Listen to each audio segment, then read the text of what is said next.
Où est allé ton bien-aimé? Dis-le-nous, toi la plus belle des femmes. Par où ton bien-aimé est-il parti, que nous le cherchions avec toi? Mon bien-aimé est descendu à son jardin, au parterre d'essences odoriférantes, pour paître dans les jardins et pour cueillir des lys. Tu es un jardin clos, ô mariée, ma sœur, une fontaine close, une source scellée. Tes pousses sont un verger de grenadiers aux fruits exquis, avec du henné et du nard et du safran, du roseau et du cinnamome, avec tous les arbres à encens, de la myrrhe et de l'aloès, avec toutes les meilleures essences odoriférantes. C'est une source des jardins, c'est un puits d'eau vive, ce sont des ruissellements du Liban. Éveille-toi, vent du nord. Viens, vent du sud, souffle sur mon jardin, et que ruissellent ses essences odoriférantes. Que mon bien-aimé entre dans son jardin et qu'il mange de ses fruits exquis. Joseph d'Arimathée, qui était disciple de Jésus, mais en secret, par crainte des Juifs, demanda à Pilate la permission d'enlever le corps de Jésus. Pilate le lui permit. Joseph vint donc et enleva le corps. Nicodème, qui était d'abord venu le trouver de nuit, vint aussi en apportant un mélange d'environ 100 livres de myrrhe et d'aloès. Ils prirent donc le corps de Jésus et le lièrent de bandelettes avec les aromates, comme les Juifs ont coutume d'ensevelir. Or, il y avait un jardin au lieu où il avait été crucifié, et dans le jardin un tombeau neuf où encore personne n'avait été mis. Marie se tenait dehors, près du tombeau, et elle pleurait. Tout en pleurant, elle se baissa pour regarder dans le tombeau. Elle voit alors 2 anges vêtus de blanc, assis là où gisait précédemment le corps de Jésus, l'un à la tête et l'autre aux pieds. Ils lui dirent : « Femme, pourquoi pleures-tu » Elle leur répondit : « Parce qu'on a enlevé mon Seigneur, et je ne sais pas où on l'a mis. » Après avoir dit cela, elle se retourna. Elle voit Jésus debout, mais elle ne savait pas que c'était Jésus. Jésus lui dit : « Femme, pourquoi pleures-tu ? Qui cherches-tu » Pensant que c'était le jardinier, elle lui dit : « Seigneur, si c'est toi qui l'as emporté, dis-moi où tu l'as mis, et moi j'irai le prendre. » Jésus lui dit : « Marie. » Elle se retourna et lui dit en hébreu : « Rabouni », c'est-à-dire maître. Eh bien, bonjour à tous et joyeuse Pâques. Et en ce dimanche, nous suivrons donc le texte qui nous a été lu dans ce contexte du jardin. Mais avant tout, je voudrais poser une question. Sur quoi repose notre foi, notre espérance, notre assurance, sinon, si ce n'est sur la résurrection de Jésus-Christ? Au point que l'apôtre Paul fera reposer non seulement notre espérance future, mais aussi la réalité du aujourd'hui, le aujourd'hui de nos vies. Nous avons l'exemple pourtant de Lazare, qui est ressuscité avant Jésus-Christ. Et pourtant, ce n'est pas cette résurrection-là, et sur cette résurrection-là que nous repose notre assurance, notre espérance. Il y a aussi tous les saints qui ressuscitent au moment de la mort du Christ. Mais si nous fêtons aujourd'hui la résurrection, ce n'est pas celle-là. Alors, s'il y avait d'autres gens qui ressuscitaient, pourquoi celle de Jésus-Christ nous intéresse-t-elle particulièrement? Eh bien, parce qu'elle a un sens particulier. D'abord, sa résurrection est une résurrection définitive, éternelle, à la différence de toutes les autres. Car non seulement Christ est ressuscité, non seulement il est vivant, Mais il déclare beaucoup plus. Il ne dit pas « je suis vivant », mais il nous dit « je suis la vie ». Et ça, c'est bien différent. Nous devons donc nous poser la question « qu'est-ce que la résurrection du Christ change pour nous ?» On peut bien sûr trouver de nombreuses réponses, nombreuses significations, mais j'aimerais ce matin que nous puissions aborder cette résurrection sous un angle particulier, une piste parmi d'autres, peut-être suggérée par l'évangile de Jean, dans précisément l'indication du lieu où se passe la résurrection. Au chapitre 19, il est écrit « Il y avait dans le jardin, là où Jésus avait été crucifié, un tombeau où personne n'avait encore été mis. » Et plus loin, au chapitre 20, verset 15, il y a Marie qui est là et qui, se retournant, voit le Christ, mais elle se dit « c'est le jardinier ». Ainsi, dans l'évangile de Jean, nous voyons que la crucifixion du Christ, puis sa résurrection, se passe dans le contexte d'un jardin. Et un jardin, pour quiconque a quelques notions de la Bible, cela évoque en particulier un autre jardin très important, le jardin d'Éden, le jardin du commencement, le jardin dans lequel Adam et Ève vivaient cette communion intime et cette relation absolue avec Dieu. Mais continuons. Nous savons que Jésus a été crucifié sur une croix. Or, ce qui est très curieux, c'est que dans bien des textes de la Bible, au lieu de dire la croix, il est parlé du bois. Le Christ a été pendu sur le bois, lit-on dans Actes 5, verset 30. Paul dira dans Galates, « Maudit soit quiconque est pendu au bois ». Et dans sa première lettre, Pierre, au chapitre 2, verset 24, dit « Il a lui-même porté nos péchés en son corps sur le bois ». C'est qu'en hébreu, le bois se dit « etz ». Alors écrivez-le E-T-Z, etz. Et etz signifie à la fois la croix, le bois, mais aussi l'arbre et le fruit de l'arbre. Ainsi, il y a un seul mot en hébreu, etz, pour signifier le bois, l'arbre, le fruit de l'arbre et la croix. Et l'on traduit le mot, bien sûr, en fonction du contexte. Or, en Éden, quel est l'arbre qui est au centre du jardin?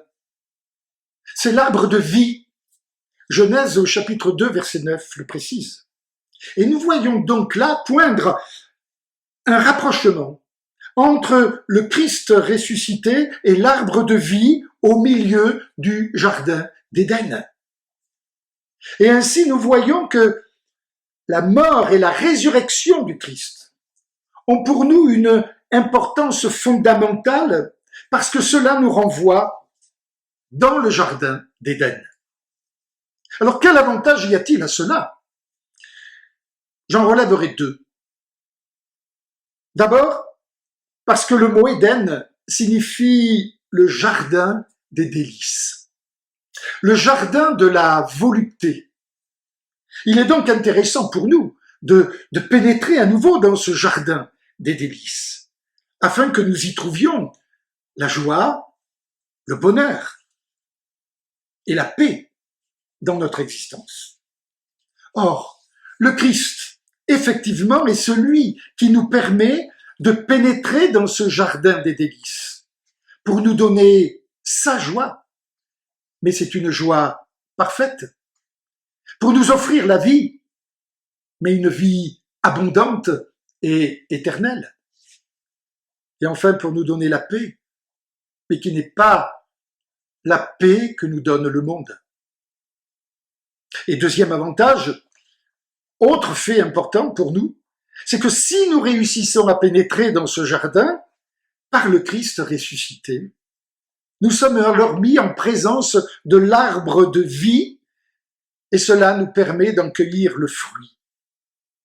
L'arbre de vie n'a jamais été interdit à Adam et à Ève.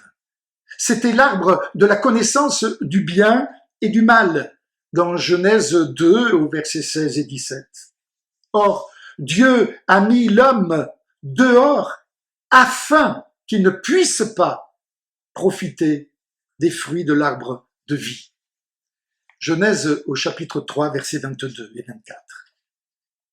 Or, si nous pouvons pénétrer à nouveau dans ce jardin, alors nous pouvons cueillir de l'arbre de vie. Se rapprocher du Christ, c'est se rapprocher de sa mort et de sa résurrection. Donc, si nous venons à Jésus, il est nécessaire que nous mangions de cet arbre de vie. Et cela signifie que nous devons nous nourrir du Christ lui-même.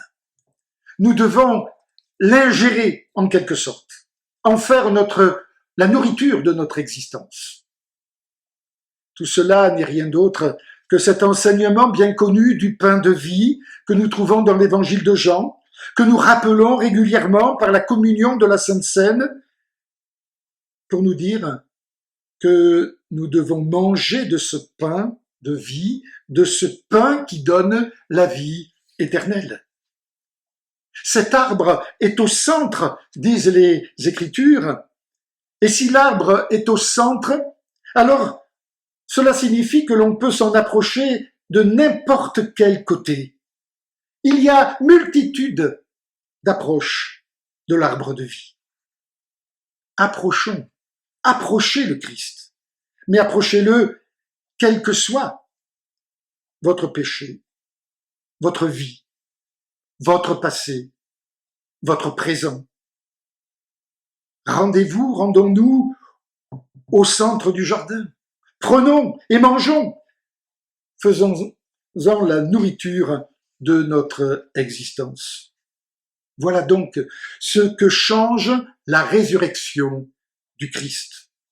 Sans le Christ, sans sa résurrection, nous continuerions d'être en dehors du jardin, séparés de Dieu, alors que par le Christ ressuscité, nous sommes invités à retrouver le jardin.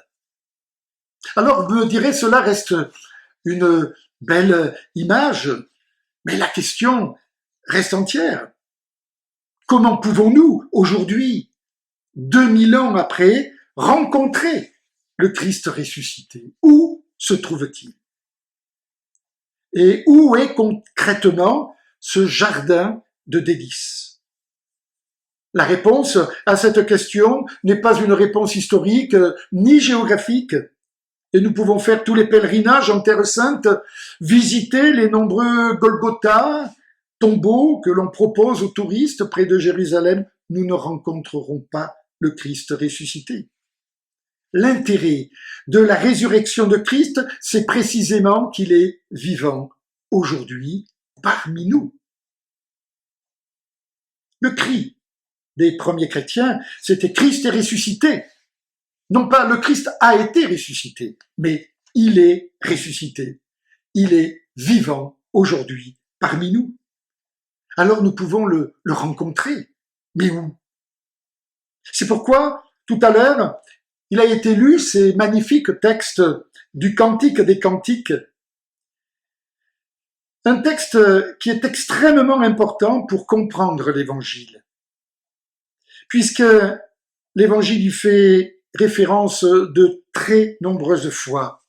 Lorsque, par exemple, le Christ dit qu'il est l'époux et que nous sommes la fiancée promise au Christ. Or, dans le Cantique des Cantiques, nous avons lu deux choses. La première, c'est au chapitre 6. On y lit « Où est ton bien-aimé, celui que tu cherches ?» Eh bien, voilà justement notre question. Et il répond, ton bien-aimé est descendu dans le jardin. Et un peu avant, au chapitre 4, il est dit, « Ce jardin, c'est toi-même, ô ma bien-aimée, qui est un jardin. Ma bien-aimée est un jardin dans lequel descend le bien-aimé pour faire paître son troupeau. » Voilà la réponse. Ce jardin dans lequel Christ est ressuscité et où nous pouvons le rencontrer, c'est nous-mêmes. C'est son Église. Si nous venons à Christ, nous sommes, chacun de nous, un jardin. Ce jardin dans lequel le Christ fait paître ses brebis. Et nous avons cette même idée dans l'évangile de Luc au chapitre 17 et verset 21, quand les disciples demandent à Jésus « Où est le royaume de Dieu ?» Et Jésus répond « Le royaume de Dieu est au-dedans de vous. » Chacun de nous est une terre, un champ sur lequel poussent des choses et sur lequel peuvent pousser le bon grain et l'ivraie, le meilleur et le pire. Mais pour que notre jardin ne soit pas n'importe quel jardin en chiffres, en friche, mais un jardin des délices, il faut que le Christ soit au centre, puisque ce qui définit le jardin d'Éden, c'est que l'arbre de vie est au centre de ce jardin. Le jardin d'Éden, sans l'arbre de vie, n'est plus le jardin d'Éden. L'évangile, sans la croix au centre, n'est plus l'évangile, puisque la croix, c'est l'annonce de la mort, mais aussi de la résurrection de Jésus. Nous vivrons éternellement si Christ vit en nous. Paul dira, si je vis, ce n'est plus moi qui vis, mais c'est Christ qui vit en moi. C'est donc en nous-mêmes que tout cela se passe. Celui qui me mange vivra par moi, dit Jésus. Cette sainte scène que le Christ a faite juste avant sa crucifixion est bien la préfiguration de sa mort et de sa résurrection. La porte du jardin est désormais ouverte. C'est par le Christ que nous y pénétrons. Et nous devons passer par cette porte. Ce message de la résurrection, c'est le centre de la bonne nouvelle de l'Évangile qui nous permet de retrouver cette communion intime entre nous et avec Dieu, notre Père. Pour terminer, juste cette allusion au livre de l'Apocalypse, ce livre qui s'adresse aux églises, et en particulier par celle d'Éphèse, l'invitant à revenir à lui, et il conclut au chapitre 2 et au verset 7, « Au vainqueur, je donnerai à manger de l'arbre de vie. » La chute eut pour conséquence que l'homme n'a plus eu cette jouissance de l'arbre. Mais par l'auteur de la vie nouvelle, Jésus-Christ propose à l'homme d'être à nouveau en possession de ce qu'il avait perdu, la plénitude de la vie. Alors venons prendre le fruit de l'arbre de la vie qui nous est offert et ne commettons pas un autre péché. Adam et Ève ont péché en prenant le fruit que Dieu leur interdisait, que nous, au moins, nous sachions prendre le fruit que Dieu nous offre et que nous ne le laissions pas de côté pour en prendre un autre. Que Jésus, vivant, soit le centre de notre jardin. Et c'est alors que nous aurons la vie éternelle. À tous, à toutes, joyeuse Pâques. Amen.